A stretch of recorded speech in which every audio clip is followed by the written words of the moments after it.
Join me to see how we can create a simple fireworks effect in Affinity Photo. Let's start by pressing Ctrl or Command N to create a new square document, something like 600 by 600 pixels. First thing I'm going to do is to add a fill layer and set its color to black.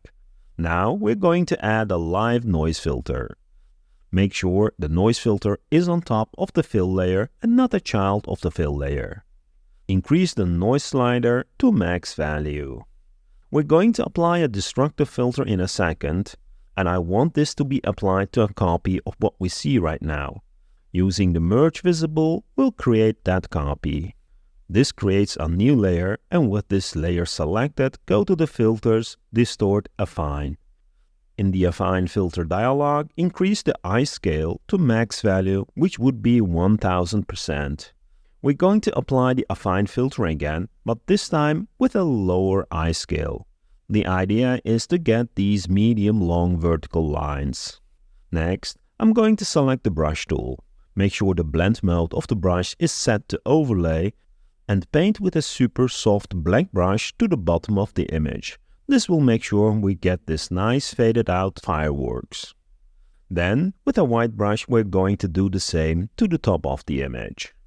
The final filter we need is the rectangular to polar from the distort section.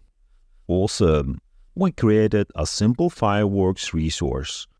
I can now copy it and paste it to our skyline image. Put the blend mode to screen, resize and reposition, and we have a pretty nice fireworks effect. If you want to color it, you can add a fill layer and make it a child of the fireworks layer so it gets clipped only to the fireworks. To color it, set the blend mode to color, but I'm going to temporarily set it to saturation as I want to show you another tip. I'm going to add a levels adjustment and make sure it will be a child of the fireworks layer and below the fill layer. By adjusting the threshold, we can make the fireworks stronger.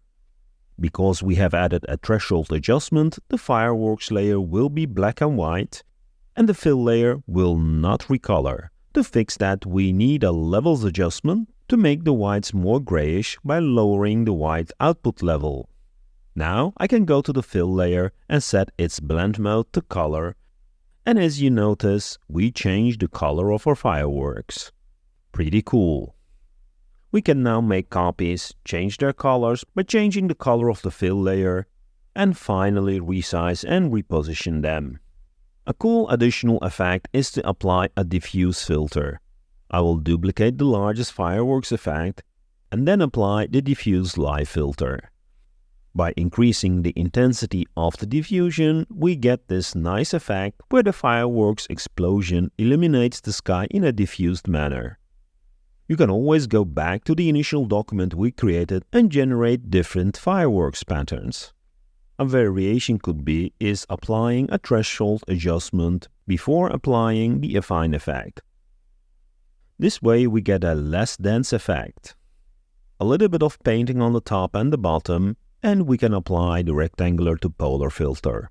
As you see, we got a different fireworks pattern. I can now use this pattern to extend the fireworks in the sky. Just experiment with different sizes and colors to make the final effect more appealing. Final two tips before I leave you. You can use a gradient for the fill layer so that the fireworks can have different colors. For example, you can change the center color by applying a radial gradient. And finally, you could also play with the spherical filter to modify its shape and intensity. I hope you found this video inspiring, and thank you again for tuning in. Don't forget to hit the like and subscribe button. Until the next video.